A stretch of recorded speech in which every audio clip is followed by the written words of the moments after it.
How many times do you end up watching a show or a movie or listening to a song and feeling, this is just okay? It's not the worst, it's not great, it's just mid. Today on the podcast, you'll hear how the entertainment we consume got so mid. Hint, it's got a lot to do with how we listen and watch.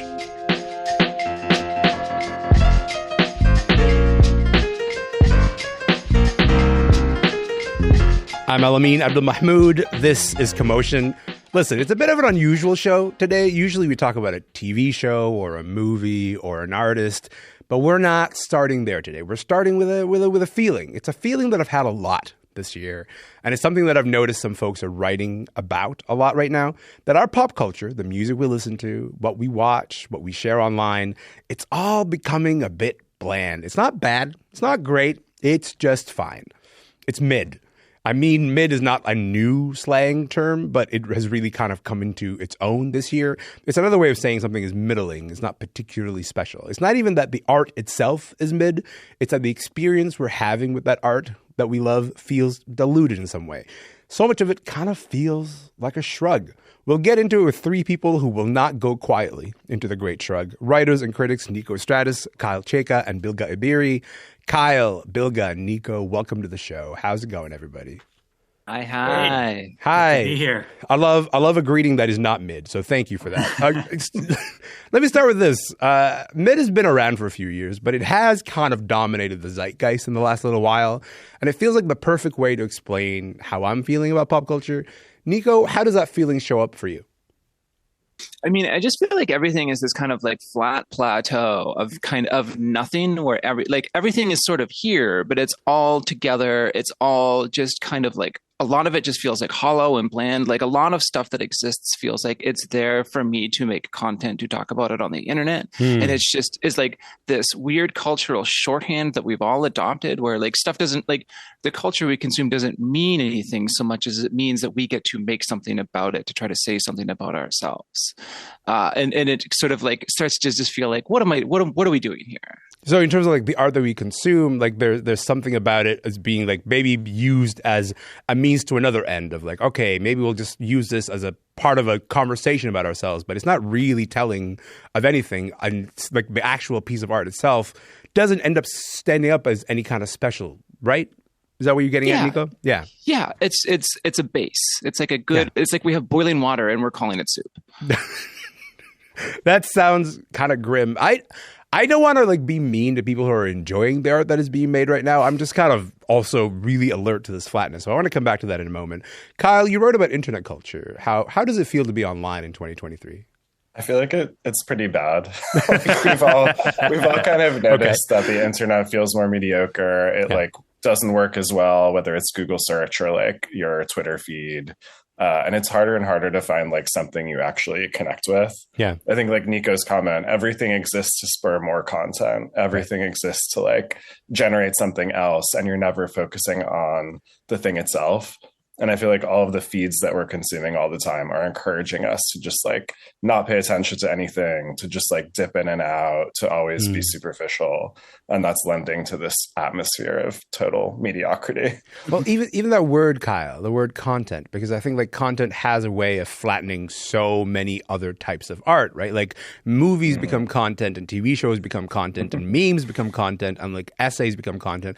And there is this kind of flattening effect of like, I'm going to get up in the morning and go to my content dispenser and just like press the button a couple of times and nothing kind of feels like it's standing out in a way, right? Yeah, and your life is content too. Like you're also trapped in this ecosystem producing content from your own life.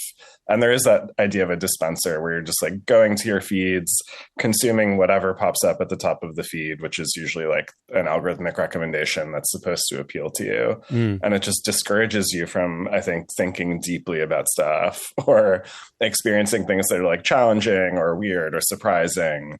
And like usually that's what we want from culture. We want something that's like shocks us a little bit or actually makes us think. And that's like totally not what the internet is doing right now. Bilge, you're a critic. Your job is to review things. Your job is to find out the thing that is actually standing out. But where do you see this idea of mid playing out? Well, I mean, if you look at movies, for example, you know, we've kind of come to the tail end of all these trends that kind of came out of Hollywood. I mean, for the past like 15, 20 years or so. I mean, we've been living in the age of the franchise movie, right? The sequels, endless series and things like that. Now, Hollywood's always done sequels. That's not new, but it used to be, you did 3 at most, right? And usually the third movie was not so great, but then you kind of moved on to, something else. What are you saying about Die Hard 3, man? What are you saying? Huh? Die Hard 3 is great. Now, Die Hard 4. Yeah. 7, 8, 9, 12. Yeah. But it became kind of this thing to just keep producing series, keep producing these franchises until we all got kind of tired of them. And so what you get is right now, I feel like we're sort of at the tail end of, the Marvel cycle or whatever the heck we want to call it. And at this point, like, the movies don't matter anymore. They're simply there to kind of set up the next film, right? I mean, if you think about, like, when that's such a sad way to put it, but yeah, continue. Sorry. No, but when a superhero movie opens, what is the first thing anybody talks about? They talk about the credits, the end credit sequences, right? The little stingers. And what are those? Those are basically ads for the next movie, right? They're setting up new villains or introducing new characters. Like, nobody wants to talk about the movie they just saw. They want to talk about, what's going to be the next one. And so as a result, these movies don't need to be good. They simply need to occupy some space and time and get us to watch the next one. Okay, can we just talk about systems for a moment, Bilge? Like, what is driving this kind of mediocre content within film and TV, do you think? Well, I mean, they've never really liked to take risks, right, in TV or in film. But there's usually this sense that when you're setting something up, when you're establishing something, you kind of have to make it good. You have to create some sense of quality so that people will come to see it. But once they come to see it, the understanding, at least among executives, is they want the familiar. They want the same thing, slightly different. And so as a result, you just get repetition. And you see it with streaming too. I mean, when Netflix first kind of started creating its own shows and its own movies, there was this sense that they were trying to really sort of get noticed. But after a while, it's like, I mean, remember how much everybody was like really into Tiger King, even though it wasn't very, very good. But like those like Netflix true crime shows, people were really into them. And now it's kind of like, I mean, you see on the news some crazy thing happened in Florida, and the first thing anybody says is, well, they're going to make a 7-part Netflix series about it. And they're not joking. Like, they're literally like, that is exactly what's going to happen, Yeah, there's been this real trend of like turning relatively recent news into documentaries. And that the idea of like turning news into content also feels a little bit bizarre and strange to me. I want to come back to that in a moment. Bilge, I want to talk about one more thing when it comes to the movies, which is like, we've got this disappearance of mid-budget movies. And I think this had kind of an interesting effect, right? You've had these like $200 million movies, and then these movies that are made for $5 million, something real low. So as a result, you got the megastars, people who can open a big movie, Tom Cruise, Margot Robbie, and then kind of like only medium famous people who can sort of do those low budget movies. And I remember a time when mid-budget movies were supposed to be the pipeline to create superstars, but it feels like fewer and fewer actors are actually graduating to that level of fame. They end up making movies that are like just okay. They only have like a little bit of a budget. But as a result, like, movies don't feel like a blockbuster anymore. Am I the only one feeling that? You are not the only one feeling that. I mean, the death of the medium budget Hollywood movie is something that's been written about endlessly. I mean, a lot of different forces coming into it, but certainly, the dominance of franchise movies, superhero movies, action fantasies, sci-fi fantasies, that sort of thing.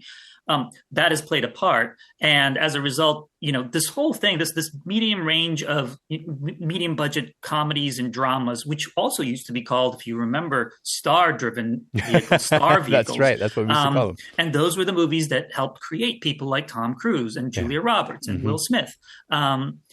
They don't make that many of them anymore. I mean, they make a couple every year, and they may be one or two possibly hit. But for the most part, you start off in low budget films or with small parts in bigger movies. And then if you're going to be a star, the test for your stardom isn't whether you can open a drama or a comedy. It's whether you can get cast in a big franchise. I mean, look at a guy like Timothée Chalamet. He's become a star. I think he's legitimately a star, but the measure of his stardom isn't whether he can open one of those movies. It's how's he going to be in the new Dune? How's he going to be as Willy Wonka? Like, that's kind of what's going on.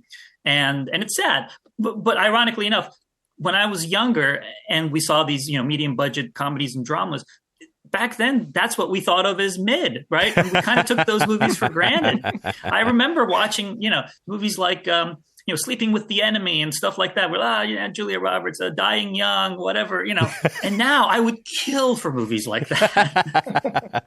Yeah, 100%. Those movies really do feel like a time gone by.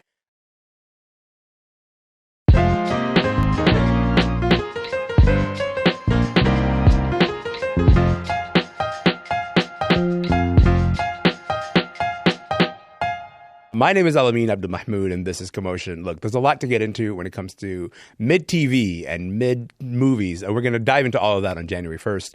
But right now on the podcast with Niko Stratis, Chayka and Bilge Ebiri, we're going to shift gears. We're going to talk about the internet for a moment. Kyle, you recently wrote an article, and the headline was, "Why the Internet Isn't Fun Anymore."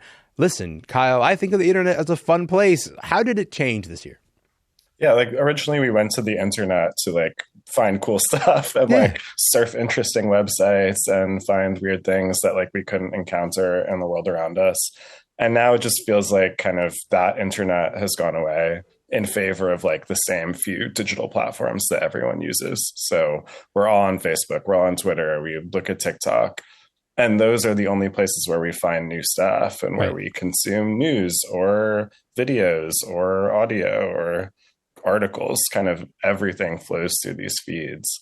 And I think that's contributed to the sense that the internet is less fun or more boring. It's just harder to find diverse experiences, and we're all kind of molded into these same few spaces and formats and forced to work through them, whether we're tweeting or making a front-facing video or just trying to communicate with friends on Instagram. It's fighting the tide.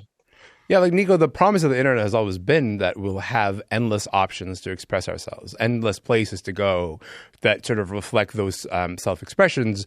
What is a moment that you've had on the internet this year that encapsulates this feeling of this feeling of compression of what the internet's for you? I mean, we will all remember this year where we briefly learned and then immediately forgot the name Matt Rife, where it's just there's all these That's the comedian Matt Rife, yeah. Yeah, exactly. You have to qualify who this person is. And if I said the name of another comedian, you would be like, yes, the comedian. I've heard of this person. But yes. He comes out with his Baby's First Misogyny Netflix comedy special and sort of comes and goes. And there's a brief uproar out of it because he got in a fight with a 6-year-old and there's all this other stuff.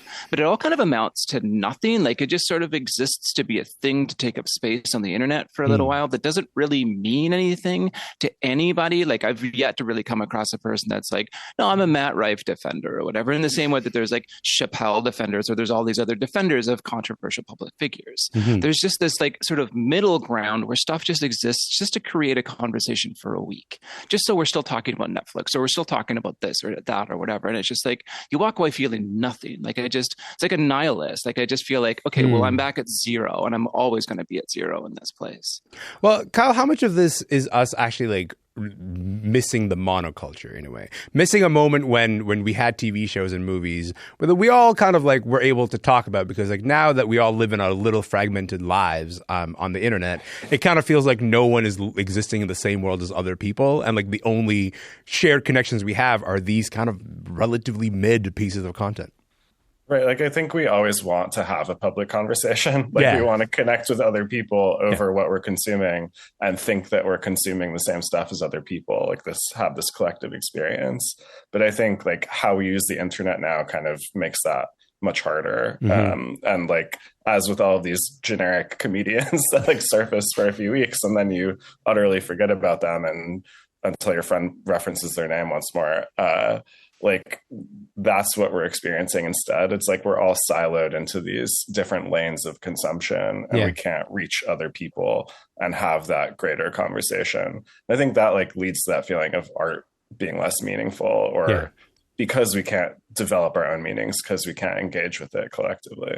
I mean, the word that comes up over and over again with this idea and this feeling of mid, and I realize this is a bit of a heady conversation. This is not sort of tied to a specific piece of art or anything. Is the word that comes up over and over again is algorithmic. Everything sort of feels like it's delivered to you by an algorithm that says, you would probably like this kind of thing. And I would say, Niko, social media platforms, music streaming services also sell us on this idea of unlimited access. You can listen to anything you want. This is totally going to free up your listening habits. And then it all kind of ends up sounding like this.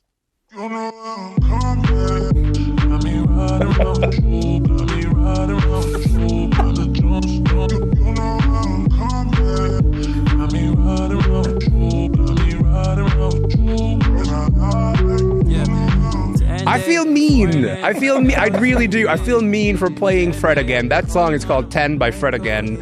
Niko, a lot of critics, let's say, have dubbed this music the Spotify sound. John Carmichael of the New York Times has called it Spotify core. It's like music that can fit into your playlist, whether, you just played Taylor Swift or you just played Morgan Wallen or you just played, like, I don't know, Aphex Twin. Like, you just kind of will just get served up to you by the algorithm. Can we talk about how the platform reinforces the Spotify sound? I mean, I dare you to play that after playing Aphex Twin at a party and just like see how this all plays out for you. But it is true, right? Like this idea of like, the internet as a piece of cultural discourse is sort of designed, at least the dream of it when I was a kid, when I was a teenager, when the internet sort of came online, was like, you will find other people that you've never met and you will have shared interests. And you can say, if you like X, you might like Y. But, like Y might be something drastically different, but there's going to be tones of this thing you like. And an AI doesn't really work that way, right? These algorithms don't work that way. They say, oh, you like Taylor Swift. Do you want more things that sound like Taylor Swift? Why don't we make you a playlist that sounds like Taylor Swift? Right. And like, Taylor Swift is Taylor Swift. Sure. There's no denying that. But like, there's a bajillion Taylor Swift copies, or there's people that are doing a very specific sound because they know it fits into these things, right? And you want to get on these playlists because Spotify is harder than ever to make money off of. So you want to be on these playlists so that you're in this upper echelon. So you actually can, like, you can touch the ring for just long enough that you could like make a little bit of money. You can make your name and get out. Like Fred Again, like if you told me you designed Fred Again in a lab this morning, I would 100% believe you because it's nothing. It's bland. It's like, oh, we need to have something in the background of this club in an episode of Law and Order. Let's invent a guy. His name is Fred Again. And it's just like... Even the name is like mediocre. It's like, oh, Fred Again. Fred, comma, again, question mark almost. It's so funny. And it's just like, what are we achieving here? Like, are we making art that like matters to us? Where we're like, like when you would like make a mixtape for someone you like, and you're like, this means everything about me, as opposed to like, here's a bunch of bland songs that you can draw your own feelings into because it's not really saying anything important. Like, it is a very weird space for culture and art right now, especially in this like bigger tier of the stuff that we hear that gets elevated. Kyle, I'm sensing that you have some feelings with Fred Again. Go ahead. Let's go. For sure. I mean, I find it interesting, like Brian Eno was one of his mentors, and Brian Eno was the guy who came up with the idea of ambient music, which was music that you don't have to pay attention to. Like you can either pay attention or you cannot pay attention. And they just did an album together, Fred Again and Brian Eno. Yeah. And but I feel like Fred Again has forgotten the like interesting part of that, or it's just like, oh, what if I made music that was just perfect to be ignored and like perfect to mesh with every other kind of music? And I think that's what works on Spotify or in any feed. It's like the minimal disruption is what succeeds the most. Like the thing that makes you continue to pay attention, not skip the song, but also like not think about it deeply enough to discover that you don't like it. Yeah, I mean, like that idea is actually exactly at the core of this midness, this idea of like no friction, right? I mean, Bilge, it's really worth noting that, HBO Max dropped the HBO from the name this year. And the reason they explicitly gave is that they felt that the HBO label is intimidating to viewers. And instead, I'm not watching I May Destroy You on HBO. I'm watching The Gilded Age on Max. Like the idea is specifically to remove friction in a way. And so I want us to get into a little bit of friction. I want us to sort of talk about like who are the risk takers of right now. So before we go, can we just talk a little bit about the work that has defied midness for you? Who's managed to actually break through in this kind of cloud of midness?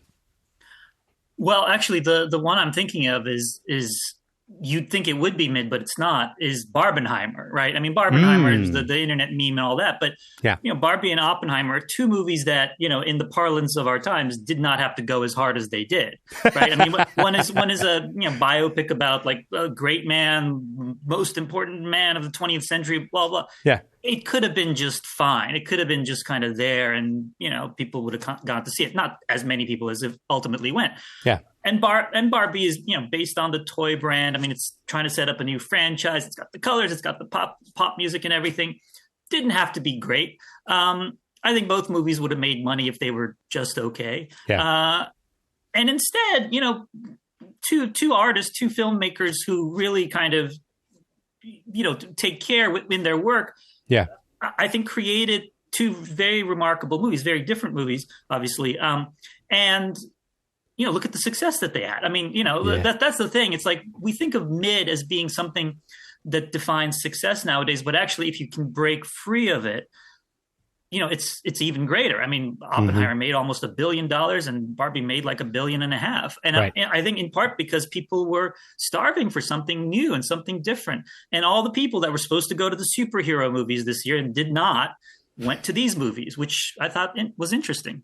Yeah, I think like we've been stuck on this sort of talking about the superhero movie cycle, but you're right to signal that it is coming to an end because we are kind of exhausted with this level of midness. Like how many sort of superhero origin stories can you really take? Niko, who made you feel or what made you feel something other than, yeah, it was all right? Final season of Reservation Dogs was just like such a perfect closing loop of the story they were telling in this show. It's also like it does a thing really well, which I always love in a TV show, which is uses music as part of the world. It doesn't just have a generic soundtrack in the background. Music plays a really big part in Reservation Dogs, and I didn't see a lot of people talk about that, but it's really present in it in really beautiful and interesting ways. And they managed to tell a really heartwarming, like funny and sad and difficult story all in once that felt very realized. And they told what they wanted to tell in the time they had to tell it. And it was just such a beautiful final season of such a great show. I think what that makes me realize is important to point out is that like amid all the mid, there are a lot of gems to be found. Like we have to sort of spend a bit of time trying to find them and not just sort of, look at the thing that is being served up to you and go like, yep, this is going to be the thing that I consume today. And I'm specifically pointing this out because the number one thing that was watched by on Netflix, according to that Netflix report that they released earlier last week, is that between January and June, most people watched The Night Agent. I'll give you $1 billion right now if you can name the star of The Night Agent. I'll do it. Let's go. I'll do it. Kyle, it's a new year coming up. Is there any way out of this midness? Is there any way out of this cloud of everything mid? I mean, last year, I think I did a kind of algorithm cleanse. I was like, I'm going to give up all of these feeds and like see where I'm at without them.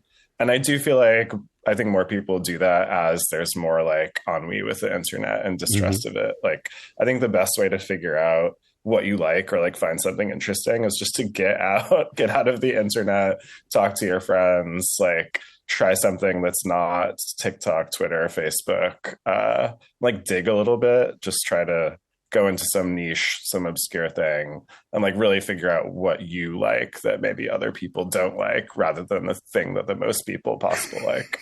What a retro analog concept, Kyle. Make a mixtape, record cassettes, I think that is a perfect place to leave it. Kyle, Bilge, Niko, thank you so much for your time. I've really appreciated this. Thank you. Thank you. This was fun. Of course. Bilge Ebiri is a film critic for Vulture. He was in New Haven, Connecticut. Niko Stratis is a culture critic who writes his Substack Anxiety Shark. She's in Toronto. And Kyle Chayka is a staff writer for The New Yorker. And that is it for the podcast today. Hey, remember, you can listen to any episode of the show anytime you like, wherever you get your podcasts. If you got a second, check us out on Instagram. We are at Commotion CBC. My name is Elamin Abdelmahmoud. I'm going to be here tomorrow. If you'll be here, let's hang out.